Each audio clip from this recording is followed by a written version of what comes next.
Hello students, welcome to Magnet Brains. मैं Rupali Verma. Magnet brains आपको 100% free education देता है। एजुकेशन हम सब के लिए बहुत ज़रूरी है और बहुत हमारे काम भी आती है। हमारे लाइफ में फ्यूचर में आने वाली जितनी भी तकलीफ़ें हैं, मुसीबतें हैं, उन सभी को तलवार बन के काटती है ये एजुकेशन। तो और वो भी एजुकेशन जो आपको फ्री मिल रही है। मैग्नेट ब्रेन्स आपको फ्री एजुकेशन दे रहा है, तो इसका फ़ायदा उठाते रहिए और मैग्नेट ब्रेन्स के साथ बने रहिए। आते हैं आज के वीडियो पे। आज का वीडियो है हमारे क्लास 12 हिंदी इलेक्टिव के स्टूडेंट्स के लिए। हमारी बुक है अंतरा भाग 2, उसके काव्य खंड का अध्याय है 7। आज हम उसके एमसीक्यूज करेंगे। हमारा पाठ है भरत राम का प्रेम और पद। यहाँ पर दो तरीके से पद प्रस्तुत किए गए हैं। पहले जो पद दिए गए हैं वो है भरत जी और राम जी के प्रेम को दर्शाते हुए। उसके बाद आगे जो पद दिए गए हैं वो माता कौशल्या के ये वात्सल्य वेदना को प्रकट कर रहे हैं कि किस तरीके से उनका पुत्र उनसे दूर चला गया है और वो बहुत दुखित है। तो ये पूरा ही पार्ट जो है, जो जितने भी पद दिए हैं, इनका detail explanation, NCERT solution, one shot revision सभी कुछ हम कर चुके हैं। तो आज क्या करने वाले हैं? आज हम एमसीक्यूज कर रहे हैं। यहाँ पर हम दो तरीके से एमसीक्यूज को समझेंगे। पहला है काव्यांश आधारित, यानी कि आपको एक पद दे दिया जाएगा और उस पर आधारित कुछ प्रश्न पूछे जाएंगे। और दूसरे तरह के एमसीक्यूज हैं, यानी कि संपूर्ण पाठ आधारित जो है बहुविकल्पीय प्रश्न रहेंगे। तो दोनों ही तरीके से करेंगे, ध्यान से हम देखेंगे। देखिए, अगर आप पद को समझना चाहते हैं डिटेल में अच्छे से लाइन वाइज, तो जो हमारा पहले डिटेल एक्सप्लेनेशन का वीडियो है उसको आप ज़रूर देख लीजिएगा। वहाँ पर आपको लाइन वाइज अर्थ, इसकी व्याख्याएं सभी कुछ दिया हुआ है। तो चलिए शुरू करते हैं आज का वीडियो। तो सबसे पहला जो हमारे पास में आ रहा है काव्यांश क्या दिया है? पुलकी शरीर सभा भय ठाड़े, नीरज नयन नेह जल बाढ़े। कहे मोर मुनिनाथ निबाहा, ए हिते अधिक कहो ना मैं काहा। मैं जानू निज नाथ सुबाहु, अपराध हूँ पर कोऊ न काऊ। मोर पर कृपा स्नेहु बिसेख थी, ये खेलत सुनी ना कभऊ देखी। शिशुपन ते परिहे रेहू ना संगू, कभऊ न कीन मोर मन भंगू। मैं प्रभु कृपा रीत जिए जोही, हरेहु खेल जितावई मोही। महु स्नेह संकोच बस समनो, सन्मुख कहीं न बैन, दरसत तृप्ति ना आजहु, लगे प्रेम पियासे नैन। तो इस पद में जो है ना, क्या होता है, जब राम जी वनवास चले गए, जब वनवास जा रहे थे तो भरत जी अयोध्या में नहीं थे, वो अपने ननिहाल में थे। तो जब वहाँ से लौट कर आते हैं, पता चलता है पिता की मृत्यु हो गई, उससे दुखित है। मृत्यु का कारण जानते हैं कि राम जी को वनवास हो गया। क्यों वनवास हुआ? कारण थी उनकी माता कैकेयी। उन्होंने जो है ना किस तरीके से जो है भरत के कारण राम जी को वनवास भेज दिया। तो इस चीज़ से बहुत दुखित होते हैं। फिर वो पूरे सभा को और काफ़ी लोगों को लेकर जो है सब चले जाते हैं चित्रकूट राम जी को मनाने कि भाई आपने पिताजी के कारण जो है ये वनवास लिया था, अब तो वो नहीं है, अब आप आइए, गद्दी संभालिए। तो मनाने के लिए चित्रकूट चले जाते हैं। अब चित्रकूट में जब सभा लगी तो सबसे पहले मुनि वशिष्ठ ने वहाँ संबोधित किया, उसके बाद जो है भरत खड़े होते हैं। अब जो है दुख के कारण उनका शरीर एकदम कमज़ोर सा हो गया है, आँखों में जो है वो स्नेह के जो आंसू होते हैं, प्यार के जो आंसू होते हैं वो भरे हुए हैं। लेकर खड़े होते हैं और श्री राम जी की बढ़ाई करना शुरू करते हैं कि बचपन से ही श्री राम जी का जो है वो मेरे से बहुत ज़्यादा स्नेह रहा है और वो कभी भी किसी भी कारण उन्होंने मुझे कभी परेशान नहीं किया, मुझे दुखित नहीं किया। कहाँ, यहाँ तक कि हम जब इन लोग साथ में खेलते थे तो जो है मैं अगर खेल में हार रहा होता हूँ तो वो हारता हुआ खेल मुझे जिता देते थे, स्वयं हार जाते थे। ऐसे हैं हमारे प्रभु राम। तो वो ऐसे हैं जो किसी दुश्मन को भी के ऊपर भी क्रोध नहीं करते हैं, उनको कभी किसी के ऊपर क्रोध नहीं आता। उनको मैं हमेशा देखता रहता हूँ, लेकिन आज भी उनके दर्शन मात्र से मेरे नैनों की तृप्ति नहीं हो रही है। मैं उनको इतना ज़्यादा प्रेम करता हूँ। तो ये था हमारा पहला पद। अब इस पे आधारित हमारे जो एमसीक्यूज हैं क्या है, देखिए। पहला है, किसके नेत्रों में स्नेह में अश्रु बह रहे थे? सभाजन राम, भरत या कैकेयी? तो किसके बह रहे थे? वो थे भरत के। नेक्स्ट आते, प्रस्तुत काव्यांश में भरत ने राम के स्वभाव की क्या विशेषता बताई है? वो क्या विशेषता बता रहे हैं? बचपन के खेलों में भरत को हराना, निर्दोष व्यक्ति पर क्रोध न करना, भरत को अपने साथ न खिलाना, अपराधी व्यक्ति पर भी क्रोध न करना। तो यहाँ पर सही क्या है, वो था अपराधी व्यक्ति पर भी वो क्रोध नहीं करते थे। चाहे कुछ भी हो जाए, ऐसे व्यक्तियों पर भी वो क्रोध नहीं करते, उनको मतलब क्रोध आता ही नहीं था। भरत ने श्री राम के सम्मुख अपने किस भाव को कभी प्रदर्शित नहीं किया? कौन से भाव को? स्नेह, भय, लालसा या क्रोध? तो भरत ने जो है वो कभी भी अपने स्नेह को श्री राम के सामने प्रदर्शित नहीं किया कि मैं कितना ज्यादा राम जी से प्रेम करता हूं। भरत के अनुसार राम की कृपा व स्नेह विशेष किस पर रही है? किस पर जो है विशेष रूप से उनका स्नेह और कृपा रहती थी? लक्ष्मण पर, कौशल्या माँ पर, स्वयं भरत पर या बचपन के खेलों पर? तो उन्होंने किसी बताया था, स्वयं भरत पर उनकी कृपा हमेशा बनी रहती थी, हमेशा वो सबसे विशेष कृपा रखते थे और उनको प्यार भी बहुत करते थे। प्रस्तुत पद में किसका वर्णन किया गया है? ये जो पद है इसमें किस चीज का वर्णन किया जा रहा है? राम सीता विवाह का, वनवास की घटनाओं का, राम के स्वभाव का, भरत राम के प्रेम का। तो ये जो पद है इसमें क्या किया गया है, वो है भरत राम के प्रेम का जो है वो वर्णन है कि कितना ज्यादा भरत जो है वो राम से प्रेम कर रहे हैं, तभी उनको बखान रहे हैं, और राम किस तरीके से करते थे, यही सारी चीजें भरत जो है वो बता रहे हैं। अब आते हैं हम अपने दूसरे काव्यांश पे। क्या है?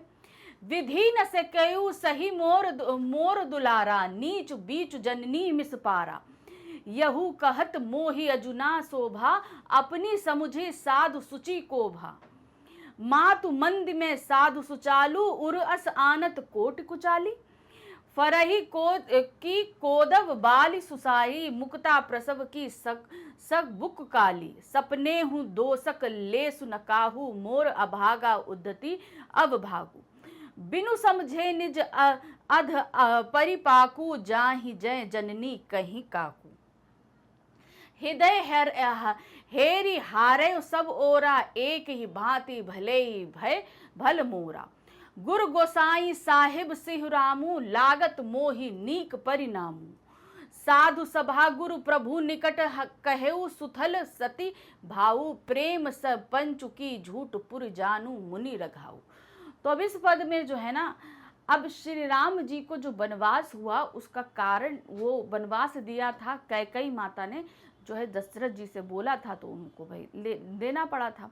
अब इसका कारण क्या था? वो थे भरत जी, क्योंकि कैकेयी माता भरत को जो है वो राजगद्दी पर देखना चाहती थी।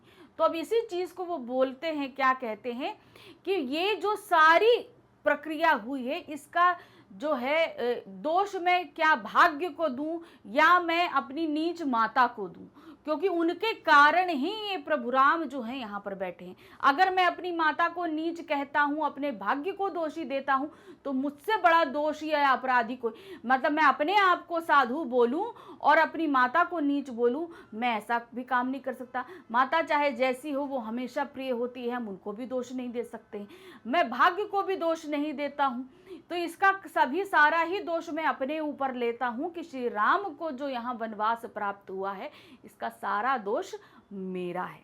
ये सारी चीजें वो इस पद में हमको बता रहे हैं। अब इस पर आधारित हमारे पास प्रश्न क्या है? भरत अपनी माता के लिए किस विशेषण का प्रयोग किया है?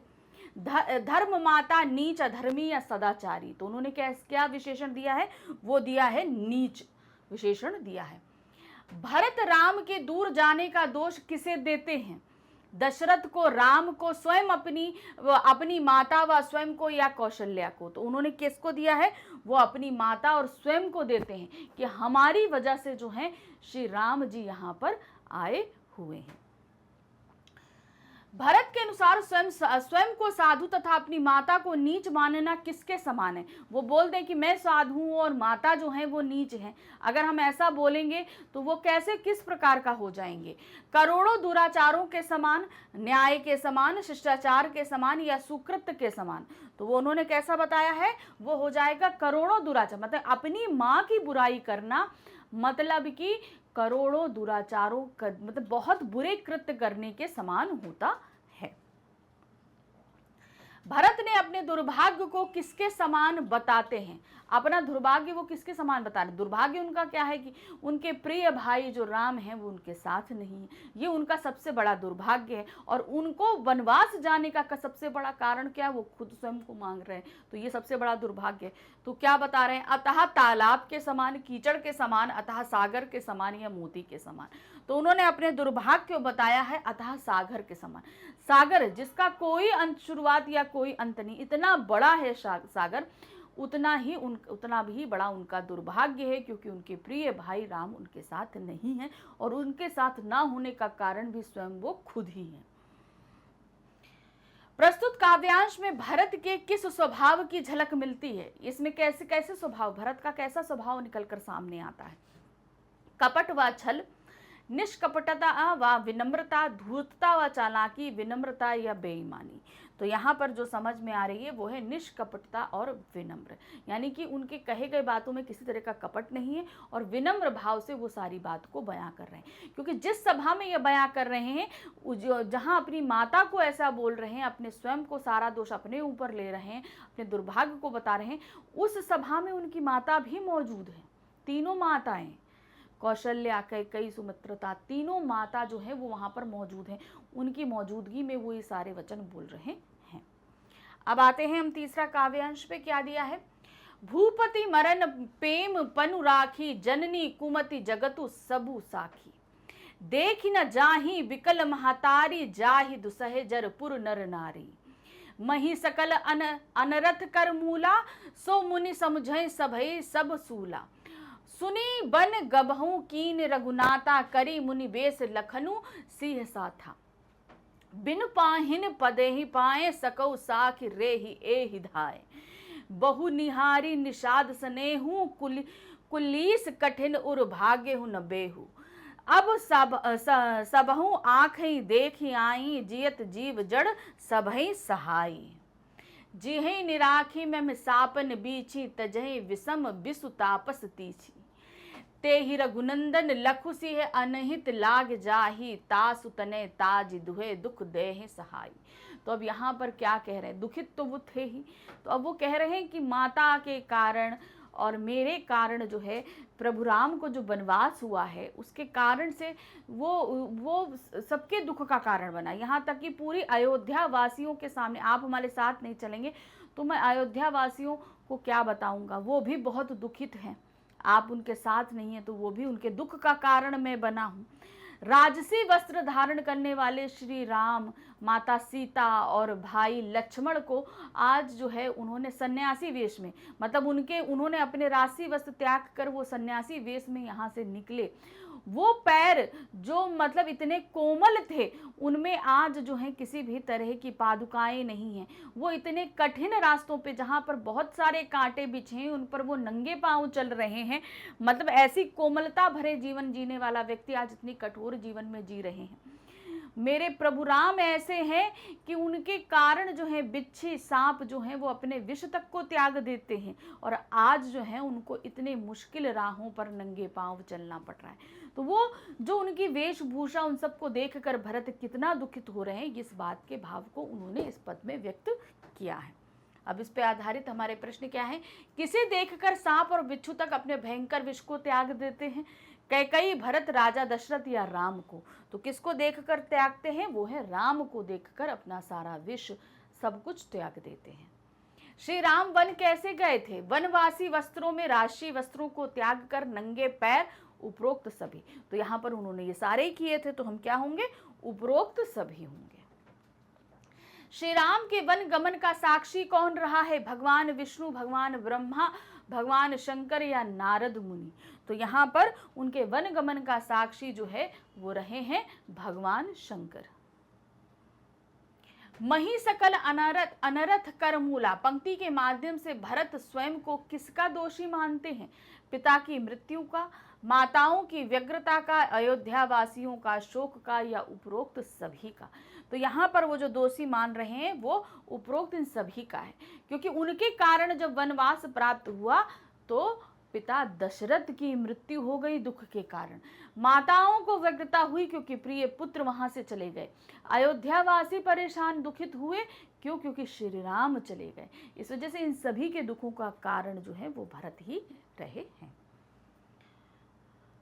ते ही रघुनंदन लखनु सिय अनहित लागे जाहि। पंक्ति में किसकी ओर संकेत किया गया? इस पंक्ति में किसके बारे में बताया जा रहा है? कैकई, भरत, विधाता या अयोध्यावासी? तो यहाँ पर बताया जा रहा है कैकई के बारे में। ते ही रघुनंदन लखु सी अनहित लागे जाहि, मतलब जिनको जो है रघुनंदन यानी कि राम सीता जो हैं वो अच्छे नहीं लगते थे, उन्होंने क्या है उनको कहाँ वन पहुंचा दिया। अब आते हैं नेक्स्ट, हमारे पास में काव्यांश है। जननई निरखति बान धनु ही, बार बार उर नयनन लावही, प्रभुजू की ललित पनहिया। कबहू प्रथम जो जाहि जगावही, कहीं प्रिय वचन संवारे, उठत तात बलि मातु बदन पर, अनुज सखा सब द्वारे। कबहू कहीं जो बड़ी बार भई, जाहु भूप पह भैया, बंधु बोल जे ही जो भावे, गई निछावरी मैया। कबहू समझे वन गमन राम को, रही चकित चित्र लिखी सी, तुलसीदास वह समय कहे तह लागहे, प्रीति सीखी सी। तो यहाँ पर क्या बता रहे हैं, ये पद से लिया गया है कि जब राम जी जो हैं वो चले गए वन को, अब वो चित्रकूट से उनको मनाने की कोशिश करी गई, नहीं आए तो सब लोग वापस आ जाते हैं। माता कौशल्या भी गई थी, वो भी वापस आ जाती।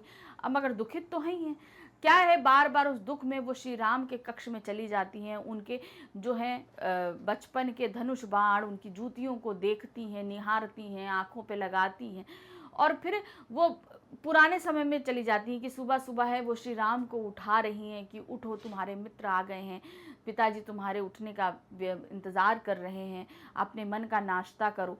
लेकिन जब जैसे ही एकदम उन्हें होश आता है कि अरे मेरा राम तो यहाँ है ही नहीं, मैं तो पुराने समय में अभी सब सोच रही थी, तो एकदम वो चित्र लिखी सी जो है स्टैचू बन जाती है। जैसे होता है ना कि एकदम से स्तब्ध हो जाना, उसकी उनको लगता है अरे नहीं राम तो है ही नहीं, तो वो एकदम स्तब्ध हो जाती हैं। और जैसे हैं वो कैसे रोने लगती हैं, जैसे होता नहीं मोर जो होता है वो नाचते नाचते जैसे वो अपने पैरों को देखता है वो एकदम स्तब्ध रोना शुरू कर देता है, और माता कौशल्या की भी वही स्थिति हो जाती है। तो ये हमारा माता कौशल्या का जिस तरीके से दुख था वो इस पद में बताया गया है। अब क्वेश्चन आंसर्स देख लेते हैं। तो क्या है इस पे क्वेश्चन, प्रस्तुत पद में किसके भावों की अभिव्यक्ति दी गई है, किसके भावों को व्यक्त करते हुए दिखाया जा रहा है इस पद में? माता सुमित्रा, माता कौशल्या, पिता दशरथ या माता कैकेयी? तो यहाँ पर बताया गया है माता कौशल्या के भावों को। फिर आते हैं माता कौशल्या श्री राम के किन खिलौनों को देख रही हैं? धनुष बाण, घोड़ा, रथ या तलवार? तो उन्होंने किसको देखा है, वो है धनुष बाण को। भ्रम दूर होने पर कौशल्या माता का चित्र की तरह स्थिर हो जाना क्या अभिव्यक्त करता है? कि जब उनका भ्रम टूटता है कि अरे यहाँ पर तो मैं कुछ गलत सोच रही थी, राम के साथ हूँ लेकिन राम तो यहाँ है ही नहीं, अयोध्या में ही नहीं है, वो तो वन चले गए हैं। तो जब उनका ये भ्रम टूटता है तो उनको कैसा बताया गया, जो चित्र के समान स्तब्ध हो जाती है, इससे क्या चीज़ व्यक्त हो रही है? नाटकीयता की वो नाटक कर रही हैं, हृदय की प्रसन्नता की बहुत प्रसन्न है वो, हृदय का अतिरेक विहगता यानी कि बहुत ज़्यादा दुखित हो जाना, एकाएक भयभीत हो जाना, एकदम से डर जाना। तो यहाँ पर क्या बताता है, वो होता है हृदय की अतिरेक विहगता, यानी कि बहुत ज़्यादा दुख को यहाँ पर व्यक्त कर रहे हैं ये शब्द कि वो चित्र की तरह स्तब्ध हो जाती हैं। राम की माता उनके जूतों को देखकर क्या करती है? जब उनके जूतों को देखती हैं तो वो क्या करने लगती हैं? साफ करने लगती हैं, अलमारी में व्यवस्थित करती हैं, हृदय तथा आंखों से लगाती हैं या दूर फेंक देती हैं? तो उन्होंने क्या किया था, उन्होंने हृदय से लगाती हैं और आंखों से लगा लेती हैं। नेक्स्ट आते हैं, तुलसीदास जी के अनुसार उस समय कौशल्या का प्रेम कैसा प्रतीत हो रहा है, किस तरीके के समान है? सिंघनी के समान, हथनी के समान, लोमड़ी के समान या मोरनी के समान? तो उन्होंने कैसा बताया है, जैसे मोर नाचते नाचते जो है एकदम से जब अपने पैरों की तरफ देखता है तो रोना शुरू कर देता है, उसी तरीके से माता कौशल्या का भी जब भ्रम टूटता है तो वो कैसी हो जाती हैं, मोरनी के समान, एकदम से वो रोने लगती हैं। अब अगला है हमारा पद, राधो एक बार फिर आवो, ए बज बाज विलो की आपे बहुरो बनई सिधावो, जे पै पाई पोख कर पंकज बार बार चुचकावे, क्यों जीव ही मेरे लाल लाडले, ते अब निपट बिसारे। भरत सौ गुण सार करत हैं, अति प्रिय जान तिहारे। तब ही दिन होत झावरे, मनहु कमल हिम मारे। सुनहु पथिक जो राम मिलहि, बन कहियो मातु संदेशो। तुलसी मोहि और सब हैं, ते इन्हीं को बड़ो अंदेशो। तो यहाँ पर क्या बोल रही है माता कौशल्या कि जो है वो दुखित हैं। अब बाहर आ जाती हैं श्री राम के प्रिय घोड़ों के पास। तो अब बाहर खड़ी हैं, वहाँ बाहर रास्ता है, तो उससे जो है बहुत सारे पथिक जा रहे हैं, रास्ते जा रहे हैं। तो वो उनको लग रहा है कि ये लोग जाके श्री राम से मिलेंगे। तो उनको क्या बोलती हैं कि हे पथिक, जाकर तुम श्री राम से बोलना कि तुम्हारे प्रिय घोड़े जो हैं वो दिन पे दिन जो है बहुत दुबले होते जा रहे हैं। उनको जो है बहुत ही प्यार से रखा जाता है, चुचकारा जाता है, पुकारा जाता है, लेकिन वो तब भी जो है वो दिन पे दिन दुर्बल होते चले जा रहे हैं। तुमको तुम्हारे प्रिय जानकर भरत इनकी बहुत सेवा करते हैं, लेकिन तब भी जो है ये इनका जो है सेहत सुधर नहीं रही है। तुम एक बार ही सही इन घोड़ों को देखने के बहाने ही अयोध्या आ जाओ, ऐसा जाकर हे पथिक तुम श्री राम से बोलना। तो ऐसे माता कौशल्या आपने जो है दुख को बस किसी बहाने से श्री राम एक बार अयोध्या आ जाएं, वो यही चीज चाह रही थी और यही जो है वहां पर पथिक को वो बोल रही थी। अब इस पे आधारित प्रश्न क्या है, माता कौशल्या राम को पुनः किसके लिए वापस आने के लिए कहती हैं? घोड़ों के लिए, राजमहल के लिए, भरत के लिए या स्वयं के लिए? तो किसके लिए एक बार वापस आने को बोलती हैं? वो है घोड़ों के लिए। श्री राम के घोड़ों के कमजोर पड़ने का क्या कारण है? भोजन न मिलना, कोड़ों की मार पड़ना, पर्याप्त देखभाल न होना या राम का वियोग। तो इतना ज्यादा जो वो दुर्बल हो रहे हैं उसका सबसे बड़ा कारण है राम का वियोग। वो बहुत है राम के वियोग, उनकी दूरी का दुख वो सहन नहीं कर पा रहे हैं और दिन पे दिन जो है इतनी सेवा भाव सब कुछ के बाद भी वो दुबले होते चले जा रहे हैं। माता कौशल्या किसके सामने अपने मनोभावों को अभिव्यक्त कर रही हैं? किसके सामने बोल रही हैं ये सारी चीजें? भरत के सामने, पथिक के सामने, दर्पण के सामने या घोड़े के सामने? तो वो किसके सामने व्यक्त कर रही हैं? वो है पथिक के सामने, क्योंकि उसको सारी बातें बता रही हैं कि जाके तुम श्री राम को ये सारी बातें बोल देना। घोड़ों के कमजोर होने की तुलना किससे की गई? किससे वो करी जा रही है? मोर की कलगी से, कमल के ऊपर हिमपात से, माता कौशल्या की शारीरिक अवस्था से या भरत के शरीर से? तो उन्होंने जो करी गई है वो है भरत के शरीर से। जैसे भरत जो है उनके वियोग में दुबलाते चले जा रहे हैं, उसी तरह घोड़ों का भी वही हाल हो रहा है। भरत राम का प्रेम पाठ के कवि का क्या नाम है? किसने लिखा है ये? कबीरदास, तुलसीदास, घनानंद या विद्यापति? तो किसने लिखा है ये? तुलसीदास जी ने। अब यहां से हमारे यानी प्रश्न संख्या 26 से हमारा शुरू हो रहा है क्या? बहुविकल्पीय संपूर्ण पाठ आधारित। अभी तक हमने काव्यांश आधारित पढ़े, अब संपूर्ण पाठ आधारित हमारे काव्यांश बहुविकल्पीय प्रश्न होंगे। क्या है? राम को 14 वर्ष का वनवास किसकी वजह से हुआ था? कैकेयी की वजह से, कौशल्या की वजह से, राजा दशरथ की वजह से या लक्ष्मण की वजह से? तो क्यों हुआ था? ये हुआ था कैकेयी की वजह से। राम के वनगमन के बाद उनकी वस्तुओं को देखकर मां कौशल्या कैसा अनुभव कर रही हैं? राम की वस्तुओं को देखकर बार बार हृदय से लगाती हैं, राम का स्मरण करके स्वयं को भूल जाती हैं, राम को पुकारती हैं, उपरोक्त सभी। तो यहाँ पर कैसा महसूस कर रही हैं? वो ये सभी कुछ महसूस कर रही हैं, यानी कि उपरोक्त सभी सही है। भरत राम का प्रेम के इस पाठ में किस चीज का वर्णन किया गया है? इस पाठ में किस चीज का वर्णन किया जा रहा है? माता कौशल्या के हृदय की पीड़ा का मार्मिक चित्रण है, राम के वन चले जाने पर भरत की पीड़ा का वर्णन है, माता कैकेयी की मनोकामना पूर्ण होने का वर्णन है। तो यहाँ पर जो वर्णन है वो का और खा दोनों है। तो यहाँ पर सही हमारा क्या होगा? घा। का और खा हमारा दोनों ही सही है। नेक्स्ट आते हैं, श्री राम को वन से लौटाने के लिए भरत कहाँ पहुंच गए थे? कहाँ गए थे वो? अयोध्या, चित्रकूट, कुरुक्षेत्र या इनमें से कोई नहीं? तो वो कहाँ गए थे? वो गए थे चित्रकूट गए थे। भरत राम का प्रेम पाठ में राम किसके स्वामी हैं? सीता के, शकुंतला के, भरत के या इनमें से कोई नहीं? तो इस भरत राम के पद में इन्हें स्वामी बताया गया है भरत के। चित्रकूट सभा में उपस्थित मुनिवर का क्या नाम है? जो वहां पर चित्रकूट की सभा लगती है तो सबसे पहले कौन से मुनिवर वहां पर उस सभा को संबोधित करते हैं? राजा दशरथ, मुनिवर अगस्त्य, मुनिवर वशिष्ठ या इनमें से कोई नहीं? तो वहां पर जो जिन्होंने सबसे पहले सभा को संबोधित किया था, जो मुनिवर वहां उपस्थित थे, वो थे मुनिवर वशिष्ठ। जननी निरखती बाण धनु ही में जननी शब्द प्रयुक्त हुआ है। जननी जो है बार बार धनुष बाण को निहार रही है। यहाँ पे ये जननी कौन जननी है? माता कैकेयी के लिए, माता कौशल्या के लिए, माता सीता के लिए या माता शकुंतला के लिए? तो यहाँ पर माता कौन है? कौशल्या जो है वो बार बार उनके धनुष बाण को देख रही है। कैकेयी के पुत्र का क्या नाम है? राम, लक्ष्मण, भरत या दुर्योधन? तो सही क्या है? वो है भरत। राम के दर्शन के लिए किसके नयन प्यासे हैं? कैकेयी के, सीता मैया के, भरत के या लक्ष्मण के? तो किसके नयनों को पदों में प्यासा बताया गया है? वो है भरत। तुलसीदास जी के जीवन मृत्यु का उचित क्रम बताइए। मतलब यहाँ पर दो सन दिए गए हैं हर एक ऑप्शन में, एक जीवन का मतलब एक उनके जन्म का है और एक मृत्यु का है। तो क्या है? तो आपका पहला है 1432 से 1564 तक, फिर दूसरा है 1532 से 1623 तक, तीसरा है 1623 से 1732, फिर आखिरी हमारा घा है 1732 से 1825। तो यहाँ पर तुलसीदास जी की का जन्म और मृत्यु का सही क्रम जो है वो है खा। उनका जन्म हुआ था 1532 में और मृत्यु हुई थी 1623 में। तुलसीदास जी का जन्म दिए गए विकल्प में उचित चिन्हित कीजिए। किस जगह उनका जन्म हुआ था? मथुरा, काशी, बांदा या अयोध्या? तो उनका जन्म हुआ था बांदा में। तुलसीदास के गुरु का क्या नाम था? नरहरिदास, शिव हरिदास, माधवाचार्य, वल्लभाचार्य? तो उनके गुरुजी का नाम था नरहरिदास। तुलसीदास के आराध्य कौन थे? किसकी उन्होंने ज्यादा पूजा करी है? कृष्ण, शिव, विष्णु या राम? तो उनके आराध्य रहे हैं श्री राम। तुलसीदास जी की पत्नी का क्या नाम था? रत्नावली, गीतावली, नूरा या लोई? तो उनकी पत्नी का नाम था रत्नावली। रामचरितमानस किस प्रकार का साहित्य है? दिए गए विकल्प में उचित चयन कीजिए। यानी किस तरह का वो साहित्य है?